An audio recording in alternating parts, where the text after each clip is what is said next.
Assalamualaikum warahmatullahi wabarakatuh. Perkenalkan, nama saya Ernawati dengan NPM 217550446 dari kelas 5B Akuntansi Perpajakan. Di sini saya akan menjelaskan tentang review dan pemeriksaan laporan keuangan pemerintah daerah, yaitu mata kuliah akuntansi sektor publik. Yang pertama itu ada pengertian audit atau pemeriksaan. Audit adalah suatu proses sistematis, yaitu untuk mendapatkan atau mengevaluasi bukti secara objektif, yaitu yang berhubungan dengan asersi tentang tindakan-tindakan dan kejadian-kejadian ekonomi, yaitu dengan tujuan untuk menentukan tingkat kesesuaian antara pernyataan tersebut dengan kriteria yang telah ditetapkan, dan mengkomunikasikan hasil-hasilnya kepada pemakai yang berkepentingan.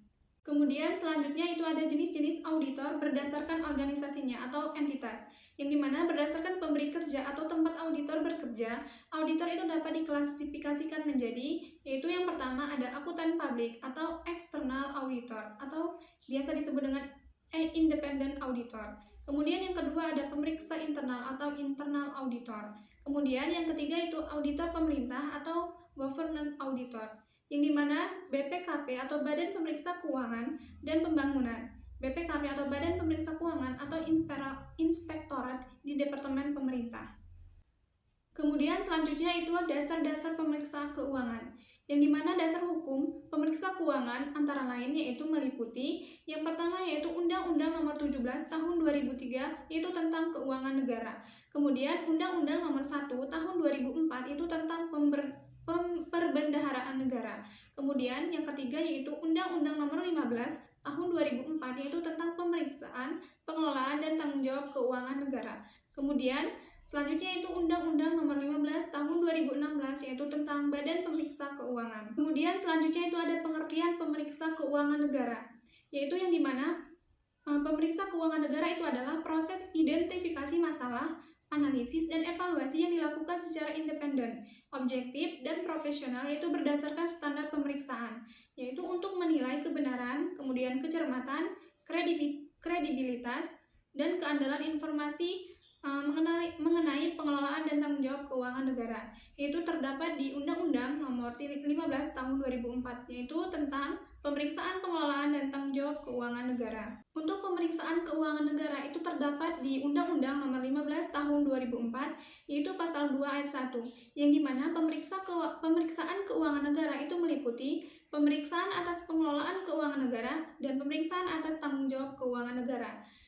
Dan di dalam Undang-Undang Nomor 15 Tahun 2004 yaitu pasal 3 ayat 1, yang dimana pemeriksaan pengelolaan dan tanggung jawab keuangan negara yaitu dilakukan oleh BPK, yang dimana meliputi seluruh unsur keuangan negara sebagaimana dimaksud dalam pasal 2 Undang-Undang Nomor 17 Tahun 2003 yaitu tentang keuangan negara. Kemudian adapun perbedaan pemeriksa keuangan dan pemeriksa kinerja dan PDTT, yang dimana adapun perbedaan tujuannya yaitu yang pertama ada pemeriksa keuangan, yang dimana tujuannya itu yaitu untuk memperoleh keyakinan memadai, sehingga pemeriksa mampu memberikan opini bahwa laporan keuangan itu menyajikan secara wajar, kemudian dalam semua hal yang material, atas kesesuaian dengan standar akuntansi, kecukupan pengungkapan, kemudian kepatuhan terhadap peraturan perundang-undangan, dan efektivitas sistem pengenalan intern. Untuk pemeriksaan kinerja itu tujuannya itu menilai aspek ekonomi, kemudian efisiensi dan atau aktivitas, serta aspek kinerja lainnya, yaitu atas suatu hal pokok yang diperiksa dengan maksud untuk memberikan rekomendasi yang dapat mendorong ke arah perbaikan. Sedangkan untuk PDTT itu tujuannya itu PDTT dalam bentuk kepatuhan pertujuan untuk menilai apakah hal pokok yang diperiksa itu sesuai atau patuh dengan ketentuan peraturan perundang-undangan. Untuk PDTT itu dalam bentuk investigatif, itu bertujuan mengungkap adanya indikasi kerugian negara atau daerah dan atau unsur pidana. Kemudian untuk hasil untuk pemeriksa keuangan ini yaitu terdapat opini atas laporan keuangan. Sedangkan pemeriksa kinerja itu hasilnya itu yaitu kesimpulan dan rekomendasi atas aspek kinerja yang dinilai. Sedangkan PDTT itu sendiri hasilnya itu kesimpulan berdasarkan tujuan pemeriksaan. Kemudian untuk lingkup pemeriksaan untuk pemeriksa keuangan itu yaitu seluruh laporan keuangan. Nah, sedangkan untuk pemeriksa kinerja itu lingkup pemeriksaannya itu lebih spesifik dibandingkan dengan pemeriksa keuangan. Nah, sedangkan untuk PDTT itu lebih spesifik itu sama dengan pemeriksa kinerja. Kemudian perbedaan waktu pemeriksaan. Nah, untuk pemeriksa keuangan ini itu reguler atau berskala. Nah, berbeda dengan pemeriksa kinerja dan PDT ini tuh tidak reguler atau tidak berskala. Nah, kemudian hal pokok atau hal pokok yang dimana untuk pemeriksa keuangan itu sendiri yaitu sudah ditentukan atau posisi keuangan itu kinerja keuangan, arus kas, atau elemen lainnya dalam laporan keuangan. Nah, sedangkan pemeriksa kinerja dan PDTT itu sama, yaitu perlu ditentukan atau sesuai dengan lingkup pemeriksaan. Nah, untuk kriteria perbedaan antara pemeriksa keuangan yaitu kerangka pelaporan keuangan atau SAP atau SAK dan peraturan perundang-undangan. Nah, untuk pemeriksa kinerja itu kriterianya itu peraturan perundang-undangan, kemudian ada best practice dan lain-lain. Nah, untuk PDTT itu sendiri kriterianya yaitu peraturan perundang-undangan. Nah, untuk rekomendasi, perbedaan rekomendasi antara pemeriksa keuangan, kemudian ada pemeriksa kinerja dan PDTT yaitu tidak wajib untuk pemeriksa keuangan. Nah, sedangkan untuk pemeriksa kinerja itu wajib dan untuk PDTT itu tidak wajib. Kemudian materi selanjutnya itu review dan pemeriksa laporan keuangan.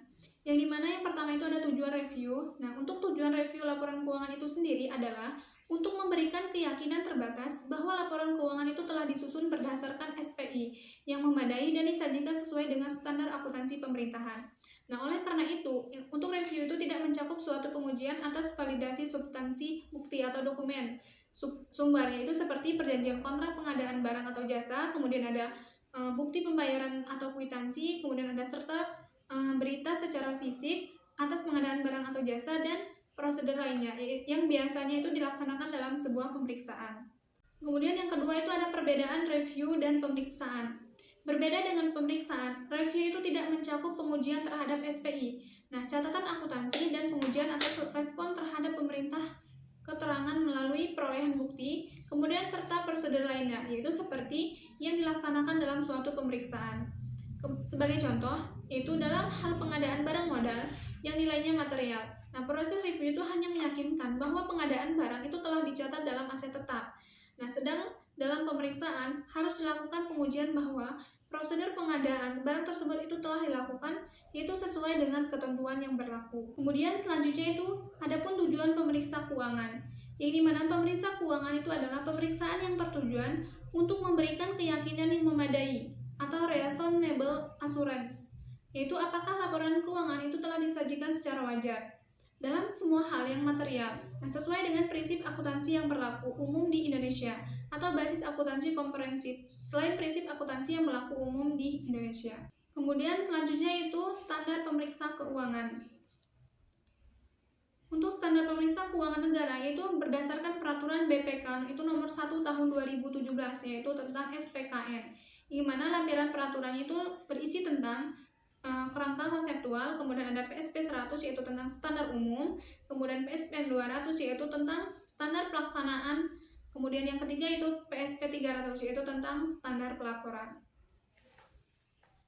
Nah, untuk pengguna SPKN yang dimana terdapat di pasal 4 yaitu tentang SPKN berlaku untuk semua pemeriksaan yang dilaksanakan terhadap entitas, kemudian program, kegiatan, serta fungsi berkaitan dengan pelaksanaan pengelolaan dan tanggung jawab keuangan negara yang dimiliki tingkat keyakinan yang memadai. Untuk di pasal 5 yaitu SPKN itu berlaku bagi yang pertama itu ada BPK, kemudian yang kedua itu ada akuntansi publik atau pihak lain yang melakukan pemeriksaan atas pengelolaan dan tanggung jawab keuangan negara. Nah, untuk dan atas nama BPK. Nah, kemudian yang ketiga itu berlaku untuk akuntansi publik yang mana yang melakukan pemeriksaan keuangan negara itu berdasarkan ketentuan undang-undang, dan yang terakhir yaitu aparat pengawasan pemerintah yang mana itu yang melakukan audit kinerja dan audit dengan tujuan tertentu. Kemudian selanjutnya itu ada asersi manajemen. Untuk asersi manajemen itu sendiri adalah pernyataan manajemen yang terkandung di dalam komponen laporan keuangan.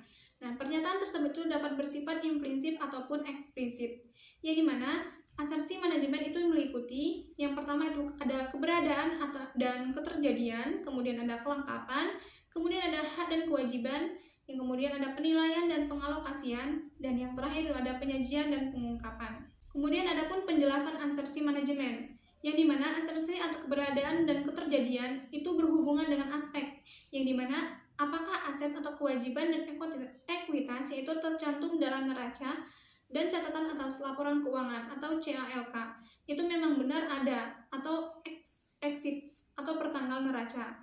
Nah, kemudian apakah pendapatan serta belanja yang dilaporkan dalam laporan realisasi anggaran atau LRA itu dan CALK itu benar-benar telah terjadi atau akurat selama periode pelaporan. Kemudian, apakah transaksi operasional, investasi, pembiayaan, dan transaksi non-anggaran yang mempengaruhi kas yang dilaporkan dalam laporan arus kas dan CALK itu memang benar-benar telah terjadi atau benar-benar akurat selama periode pelaporan. Kemudian, asersi kelengkapan berhubungan dengan jaminan bahwa semua transaksi dan rekening yang seharusnya telah disajikan dalam laporan keuangan itu memang telah tercermin dalam laporan keuangan dan tidak ada hal-hal yang material atau signifikan yang tertinggal dan tidak diungkapkan. Nah, kemudian untuk asersi hak dan kewajiban itu berhubungan dengan keyakinan bahwa aset yang disajikan dalam laporan keuangan itu memang benar-benar hak entitas dan bahwa hutang yang disajikan dalam laporan keuangan itu memang benar-benar kewajiban entitas pertanggal laporan keuangan. Nah, kemudian yang keempat itu ada asersi penilaian, yang dimana berhubungan dengan keyakinan bahwa akun-akun yang disajikan dalam laporan keuangan telah mencerminkan nilai yang semestinya. Kemudian, selanjutnya itu ada asersi penyajian dan pengungkapan, yaitu berhubungan dengan jaminan bahwa akun-akun yang disajikan dalam laporan keuangan itu telah diklasifikasi atau yang telah diklasifikasikan kemudian dijelaskan dan diungkapkan secara semestinya. Baik, mungkin itu yang dapat saya jelaskan. Lebih dan kurangnya saya mohon maaf. Kepada Allah saya mohon ampun. Saya Iri. Wassalamualaikum warahmatullahi wabarakatuh.